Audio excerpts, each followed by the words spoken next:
በእጅ ጨብጫለሁ። ታምናለህን? አታምንም? መብረቅ በእጅ ጨብጫለሁ። ረገታ እንደው የእውነት ነው። የእውነት ያመሰግናል። መብረቅ ጨባጥክ? መብረቅ ቀጥታ አረ እንዳለቀ መብረቅ ጨብጫለሁ። አንተ በሷ አጨብጥም። የእውነት ጨብጫለሁ። በሽታ ይጨብጥ። አሁን መብረቅ ስንት እግር እንዳለ ታውቃለህ? አታውቅም? መብረቅ እግር አለው? እግር አለው። አሁን መብረቅ 6 እግር አለው። ፍየል ነው መስለው። ሰይጣን ግን ምን አይነት ስራ ፈት ነው? ጎመን ይበላል። እውነትን ነው የምልህ። ማን ይበላል? ጎመን ይበላል መብረቅ። አዎ የእውነትን ነው የምልህ። 1994 ላይ ክፍለ ሀገር ላይ ያለው ነው። ቀጥታ ጎመን ሲበላ እኔ ፍየል መስሎኝ ነውና ቀጥታ ጎመን ሲበላ ላባር ብዬ ሲሄድ ለካ ፍየል 4 እግር ነው ያለው። ሲያየው 6 እና 6 እግር አልኩ። 6 እግር ነው ያለው። ምን ሆኖ 6 እግር ያለው ፍየል ሳይሆን መብረቅ ማለት ነው።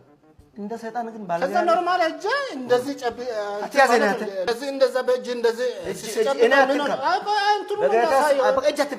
እጄ ሳትነካ እዛው ከሰይጣን ጋር ተወራ። የነገርኩ እኮ ነው። እንደዛ ሲያደርገው አትያዝ እጄ አይደል እጄ እስክሪብቶ ካታል እጄ አትንካ አይደል እዛው ከነ መንፋስ ተጨበረ። መስማት አትፈልግም? የሰማው መሰለኝ መስማት ነገር ነው። አንተ ነህ እስካሁን እኮ ድረስ እንደዛ አይነት ስላልሰማ ነው። የእውነት ነው። እኔ ለዛ ነው ብዙ ነገር አለ፣ ግን አንተ ስለማታመኑ ነው እኔ አሁን ማልነግረው ማለት ነው። እኔ ወለ እንዳንተ አይነት እኔ አሁን ምን መሰለህ ማምን አንተን ማምን አንደኛ አይምሮ ችግር ያለብህ፣ ሁለተኛ ልቦናም ወይ ፐርሶናል ያንተ ልቦና፣ ሶስተኛ ደግሞ አታገናዝብም፣ አታዳምጥ። ቆንጆ ኳሊቲክ ምንድነው?